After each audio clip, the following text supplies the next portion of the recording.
Dragonball drip 24/7. What's up, guys? Welcome back to the channel. This right here is something that I have been waiting for. I didn't even know, I had no idea this was coming out, but it's here now. We actually have Dragon Ball Xenoverse 3 gameplay footage here. We even have a boss fight here in this video, guys. So I'm going to be looking at it, going over it. I think the guy's name is Gloku.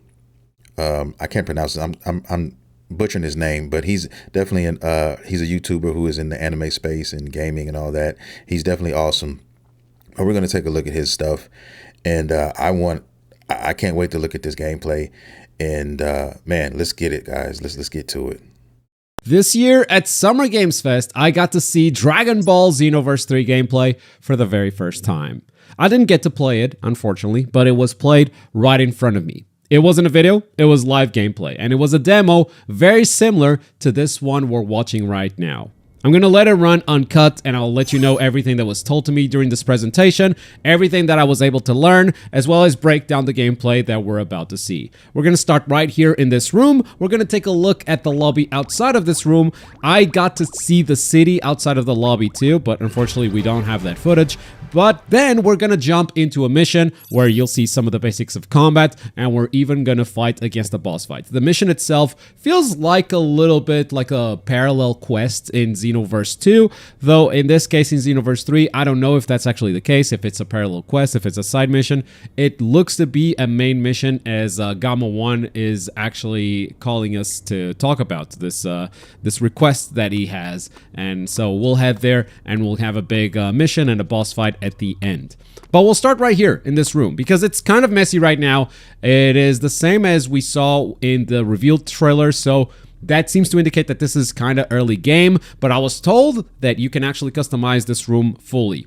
Wow, that's new to me, guys. They are really taking the next step with this game, guys. You can deck it out. Now the question is, what can you put in here? Like, what can you add and stuff like that? And I'm sure there's probably going to be stuff like rewards for doing missions and stuff like that. So you're going to be farming, you're going to be doing all that like Xenoverse 2. So I'm excited. They're just adding extra layers to the game. So not only can you play for, different skills and stuff like that, now you actually have something you can play for where you actually lay your fucking head. This is beautiful. You can change things around. You can make this room your own room. But if this is early game, it is going to be a little bit confusing because when we jump into a mission, you'll see that this character is actually level 40. Now, I want to bring up the stats that we saw right before we jumped into this bedroom, and you may notice that we have 5 stats this time around: HP, strike, attack, and defense, blast, attack, and defense, and that is it. No stamina, no ki, no anything like that. Definitely a simplification of the RPG systems or the stats that we saw in Xenoverse 2. At least on the stats side. Also, you may have seen some scans earlier in the month, or I guess last week, that had a little bit of a mistranslation. The GS on the characters' shoulders, on their uniforms, and in the trailers and everything, that stands for the Great Saiyaman Corps, not the Great Saiyan Corps. And yes, this is Vegeta from the Saiyan arc that you're seeing right here in the lobby. I spotted Trunks, I spotted Goku as well. These characters seem to just be hanging around. Now, he looks a little tall. His legs look a little long for me. I'm just being, I'm critiquing a little bit here. But like I said, I'm just noticing. Tell me if you guys noticed that or not. Am I off with that? Let me know in the comments. They may be mentors like they were in Xenoverse 2, but outside we're not going to get to see what the town looks like because we're going to jump straight into the mission. Now, why are these characters here? It will make sense, that's what I was told, but right now the story, it was not the focus of this demo. It was definitely the gameplay. And here we go, a portal looking very similar to Xenoverse 2 portal, and the mission that we're about to embark in, most missions are actually 4-player co-op. If you don't have players to play alongside you, you're going to play as the bots. We see a Majin, we see a Frieza race, we're playing as an Earthling, and Saiyans are also confirmed, so those are 4 races right now that have been confirmed playable for Xenoverse 3. I definitely am expecting the mechanics as well, but we'll see if they have any more announcements beyond that. Yeah, this looks like Kaioken, if you're asking me. but I could be wrong. Right now, there's a lot going on screen, and I'll be sure to take my time to break down all of it. First thing you may notice is Kaioken Assault and Kamehameha, two big special moves that were done immediately. Big break as well, and this is Super God Fist. Now, the skills are on cooldown. You can't just do them. You can't just spam them. Okay, so that's going to add an extra layer to the fighting now. So no more spamming supers, no more spamming these things, guys. So it's on a cooldown. And it looks like, from what I heard before I started this from somebody, that the more you attack, the faster you can build it up. So it almost kind of wants you to, you know, do more melee in essence. So you're going to have to get in, or you're going to have to do some sort of other attacks to get that stuff to proc, right? Or just buy yourself some time until your stuff is ready. But you're not going to spam anymore. That's just not going to happen. They don't cost key anymore. They are completely free, but you do have to manage the cooldowns. Yeah, that's crazy. And I'm sure there's going to be other unlockables and stuff like that where you can actually take advantage of some of these things to maybe speed up your stats. Sure, to be honest. Speaking of Ki, you may notice that there is no stamina. Ki does both things, offense and defense. Stamina was more of a defensive resource back in Xenoverse 2. You could use it for some offense stuff as well, but there was a clear divide of like, okay, we're going to use Ki for offensive skills and stamina mostly for defense. Now, you have to manage both. You see the Ki bar at the center of the screen. It's a very crucial piece of resource, and that's why they put it front and center. I believe you can have a maximum of 5 Ki bars, and since they are not a stat that you level up anymore, it may be homogenized. Every character may have 5 Ki bars. The reason why I believe that is that every enemy also has 5 Ki bars. Every boss you're going to encounter here has 5 Ki bars, so it may just be universal. 5 Ki bars for every character. Yeah. Here's the ultimate Super Kamehameha. You can aim it, targeting multiple characters, taking crazy. all of them down. That's crazy. Now, who knows what they have, and they're going to implement, like moving down, you know, other updates and stuff like that. But right now, what he's saying in the base game is looking like the starting point, which kind of seems like it's cool, because when you get to PvP and everything like that, you want an even playing field when it comes to everything if you can, guys. The most things possible, right? There are going to be some OP abilities and things of that nature in this game. I think we all know that. With so many abilities in Xenoverse 2, there's just it's impossible to like keep them all, you know, in that way. So the best way that they could do it, in my opinion, is what they're doing now, which is giving everything a cooldown. So you don't have to worry about this guy spamming this or that. They get to get it off once. If they miss it, cool. If not, then they have to charge it up again. And so you can kind of move accordingly and strategically at that aspect. So I like that.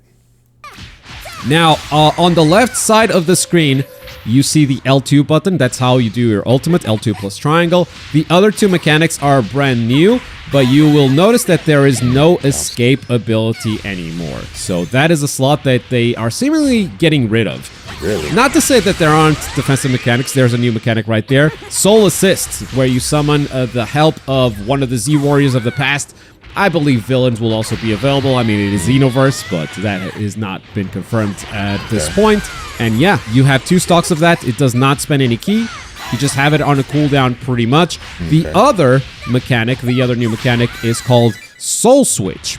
And that is the Trunks face that you see right there. Yeah, the Soul Switch is the thing where basically it's almost like a transformation, so to speak. I guess, summon their spirit or summon their being, and they take their place instead of you, and you get like a health bump and some things of that nature. But a lot of people are saying that, you know, they were worried about being forced into doing this for their character, and that's not true. You actually have the option to do that. Like, so if you're human, you have the option to do that. But if you're a Saiyan, you have an option to just power up and go Super Saiyan. So I don't know for the other races how that's going to work or what they're going to implement with those. But I know that's right now, well, what we know, there's 2 ways. So the first way is to summon someone's spirit from another warrior. And the other way is to go Super Saiyan, from what I know right now. We will see that in action in a second as well. But I would love to tell you first that Soul Switch actually replaces your awakening ability. So if you're an Earthling or, you know, a character that doesn't have a big focus on transformations, I could see that being useful. But if you're playing a Saiyan, let's be real, you're going to have a Super Saiyan transformation in there. Or your favorite Saiyan transformation, who knows? So Soul Switch may not see a lot of use in the final game when Xenoverse 3 comes out. That's just a theory, however. Who could say how players are going to use, how they're going to gravitate, but typically it's Xenoverse. You want to create your own character and you want to be able to transform. So from here, we jump forward to the boss fight, and it is Broly Super. He's going to start with a big boss attack, just a barrage of Ki Blasts that you have to hide behind these icebergs for. You know, pretty simple mechanic, but it's good to see that they're still doing these big boss mechanics that work really well in multiplayer. I mean, this is a type of attack we've seen in a lot of multiplayer games. And this kind of movement, use the environment to protect yourself from enemy attacks, usually works really well. Now, with Ki being such a central resource, you will notice that a lot of the actions that used to use Ki, like super dashing, do not use Ki anymore. The homing dash still does, but a lot of the actions that you do actually restore Ki automatically. Oh, here's the Soul Switch, by the way. We're going to become Trunks for a limited time, 41 seconds, according to the bottom left. And that is going to change your melee attacks. That is going to change your supers as well. And that's going to change your ultimate. In fact, I think we're going to see a couple of them. But speaking of Ki and stamina, as you are punching up the opponent... Oh, I just noticed. Trunks actually has more Ki than 5 bars. So forget what I said about the universal mechanic. Or maybe it's a Soul Switch exclusive thing. There's a Burning Attack. And here's Shining Soul Slash. 2 more specials that we'll probably be able to equip on our created characters as well. Now, as Broly takes damage, notice that his Ki is going down, especially when dealing melee damage. And with only 5 seconds to go... Let's unleash the Heat Dome attack. And, you know, that could be a strategic move, because if you have a human character, let's say, and say you have, you know, the moves you want, say you got some of those moves from other Z fighters and you have them in your repertoire, right? That's cool. But having a Soul Switch enables you to actually add more. So technically with a Soul Switch, you have your moves and you have another set of moves, right? So I think you get more once you become a Super Saiyan. You get moves too, but this is their version. So I think it'll be useful in certain instances. Say you got some favorite characters that you really like I'm a huge Tien fan. I love Piccolo. You know, I could bring one of those guys if I'm a human and, you know, swap with them and use them for a set period of time. That would be my way of using them. But apparently you can also bring them with you for like assistance stuff. So there's so many layers to this so far, and we only know the basics. We're scratching the surface, guys, of what they've shown us. I'm so grateful that we got this. I'm so glad they're showing us all this stuff now, because now we can kind of dissect this as the weeks go on, and we can focus on that. And this gives me something to do while I'm waiting for the Sparking Zero DLC too. I'm just being honest, waiting for that stuff to drop as well. So it's a great time to be a Dragon Ball fan. I am so hyped. The big ultimate. Now, speaking of melee attacks, it doesn't seem to be the case anymore that you just have a fixed set of melee combos depending on the race that you pick. It's not like all the Saiyans are going to have the same combos, all the Earthlings are going to have the same combos. I'm specifically talking about the square and triangle buttons, the punches and kicks, because now you can actually equip combos from, or movesets from your mentors. I've been told specifically that Vegeta and Trunks are available. The Saiyan that I saw being played, because I didn't see Earthling. This is an Earthling that we're watching right now. The Saiyan that I saw being played was using Vegeta's moveset. I'm not sure what this one is. Could be Vegeta as well. But you will be able to equip the moveset of different characters, and that's definitely going to increase the variety of gameplay and the variety of character that you can actually create. Now, Ki doesn't only deplete when you attack an opponent, it also increases when you attack an opponent, unless you are doing a series of homing dashes like this. Obviously, that's very expensive, but with the boss's health that low, it was definitely worth it. And that is the end of the demo.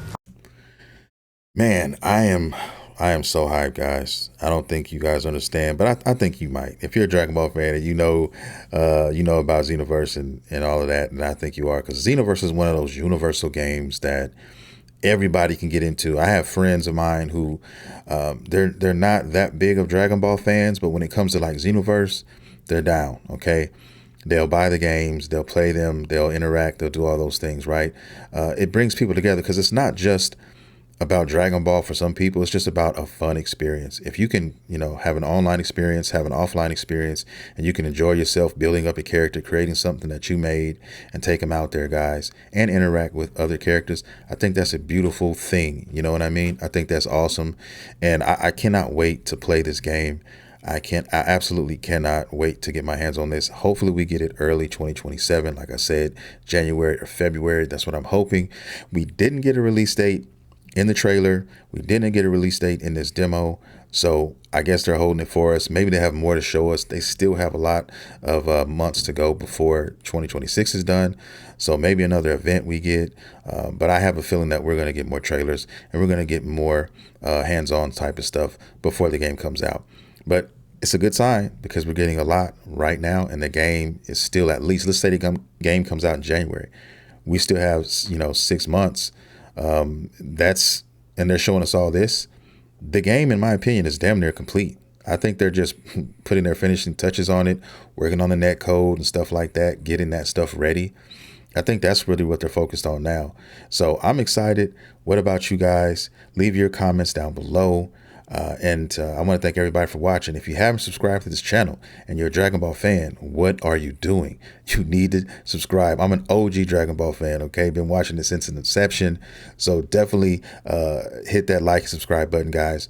More on the way. We got new Dragon Ball Super on the way. We got Xenoverse 3 on the way. We got Sparking Zero. It's an awesome time to be a Dragon Ball fan. And with that being said, guys, I will see you in the next video. If you want more content like this, hit the damn like and subscribe button then.